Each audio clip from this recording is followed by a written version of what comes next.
Alhamdulillah tuan-tuan, puan-puan sedang penonton dirahmati Allah sekalian.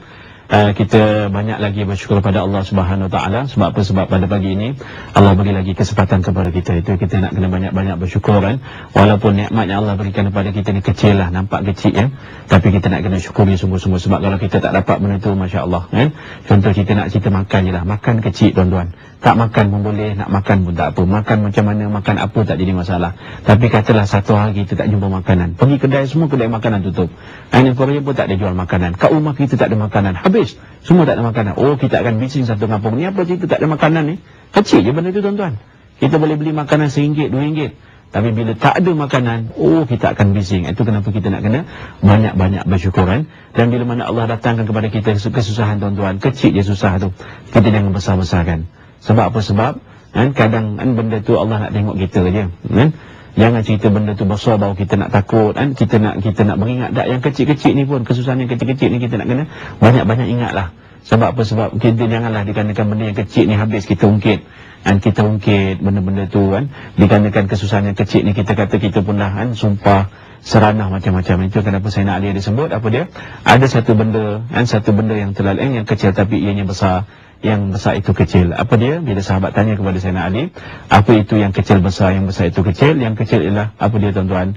Yang kecil ialah kan, benda yang kesusahan tadi. Kecil tadi, yang kesusahan tadi sebenarnya kecil. Tapi oleh kerana bila mana kita tidak ada rasa syukur dalam diri kita, akhirnya kita besar-besarkan kesusahan tersebut.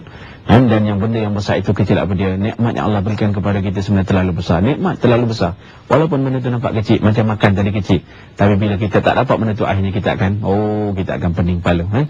Jadi semua yang dirahmati Allah sekalian, kita pada pagi ini kita diberi peluang untuk buat kebaikan. Dan ini merupakan satu pengorbanan sebenarnya. Nak buat baik ni bukan senang. Nak buat baik kena berkorban. Kan? Kita bangun pagi-pagi nak sembahyang, kita kena korbankan tidur kita kena korbankan keselesaan kita, kena korbankan. Apa lagi? Lepas ni kita nak pergi pejabat, kita nak berbakti kepada dan kita punya orang-orang bawahan, kita punya pekerja-pekerja, kalau kita bos lah kan? Jadi kita kena korbankan kita punya keselesaan. Sepatutnya bos boleh duduk kat rumah saja wayang kaki, tapi tak, kita pergi juga nak meraihkan kita punya pekerja-pekerja. So itu satu pengorbanan. Untuk apa kita buat sebenarnya tuan-tuan? Untuk kebaikan. Mak ayah pagi-pagi dah bangun dah, kejutkan anak-anak nak bersiap dan sebagainya, nak pergi kerja satu, nak siapkan anak-anak lagi satu, kita berkorban. Untuk apa? Untuk kebaikan diri anak-anak kita dan kebaikan kita juga semua yang dirahmati Allah sekalian. Justru kalau kita tengok semua, kita tengok benda ni, bila cerita pengorbanan tuan-tuan, pada pagi ni kita nak sama-sama muhasabah lah. Sebenarnya terlalu ramai manusia dah berkorban untuk kita, terlalu ramai dah. Dan kalau kita tengok sejarah Rasulullah SAW, dikala mana umur Nabi ni 40 tahun tuan-tuan, umur Nabi 40 tahun, Nabi beruzlah di Jabal Nur. Atas tu ada Gua Hira. Nak naik atas tu 2 jam. Masya Allah, saya alhamdulillah telah direzekikan kan, ke Mekah. Dan naik Jabal Nur tu, naik 2 jam. Dan badan sehat macam saya ni pun 2 jam nak naik. Kita bayangkan, itu tak apa lagi lah. Kita bayangkan pula Siti Khadijah, isteri kepada Rasulullah SAW, yang jarak umur Siti Khadijah dengan Rasulullah ni 15 tahun. Rasulullah menikah umurnya 25 tahun, Khadijah masa itu 40 tahun. Tapi bila mana Rasulullah umurnya 40 tahun, Khadijah umurnya 55 tahun. Bayangkan seorang ibu, seorang wanita, seorang isteri yang usianya 55 tahun tuan-tuan. Apa dia buat? Tiap-tiap hari Khadijah akan keluar daripada rumah di Mekah, berjalan kaki dalam sekitar 10 ke 15 km, pergi ke Jabal Nur tadi. Bukan cakap pergi saja, dia akan panjat Jabal Nur. Untuk apa? Untuk hantar makanan kepada suami yang tersayang, pagi dan petang. Semua yang dirahmati Allah sekalian. Bayangkan pengorbanan seorang isteri. Dia buat untuk apa? Untuk kebaikan suami dia. Apa lagi? Rasulullah masa nak berhijrah daripada Mekah pergi Madinah, siapa yang gantikan tempat tidur Rasulullah? Sayyidina Ali karamallahu wajhah. Berapa usia Ali ketika itu? Belasan tahun. Tapi kenapa dia buat benda itu juga? Sedangkan dia tahu ganjaran dia gantikan tempat tidur Rasulullah ni, ganjaran apa dia? Mati. Bermakna kalau orang kafir Quraisy buka saja selimut tersebut, dia tak cerita banyak, dia akan cincang. Kalau yang dicincang tu Muhammad, okeylah, puas hatilah orang-orang kafir ni, tapi bukan Muhammad, Ali. Tapi kenapa Ali buat juga benda tu? Sebab dia berkorban untuk kebaikan Rasulullah. Dan siapa pula lagi yang temani Rasulullah masa berhijrah? Dan berhijrah, bersembunyi di Gua Thur, atas pada Jabal Sur, nak naik atas tu 2-3 jam lagi tuan-tuan. Abu Bakar. Siapa Abu Bakar? Sayyidina Abu Bakar adalah pembesar Arab. Dia orang kaya, orang mewah. Tapi kenapa dia susah-susah? Kenapa dia mesti ikut Rasulullah? Sebab dia berkorban untuk kebaikan Rasulullah.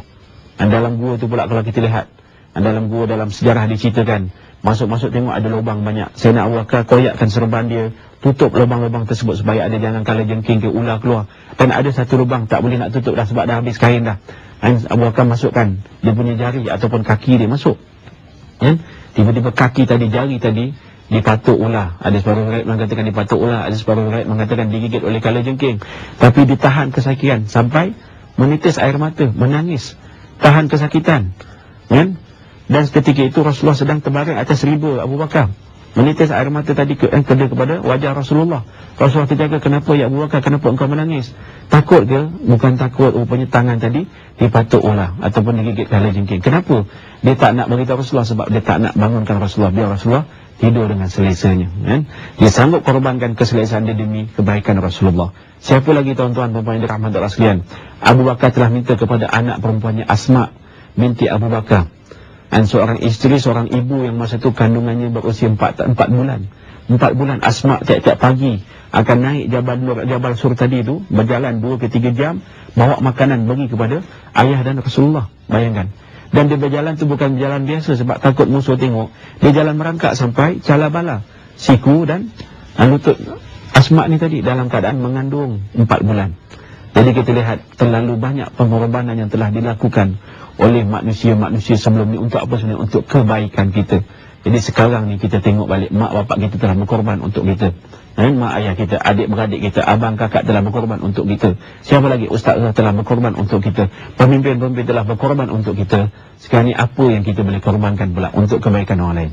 Semua yang dirahmati Allah sana, ini sama-sama kita fikirlah. Sama-sama kita fikirlah.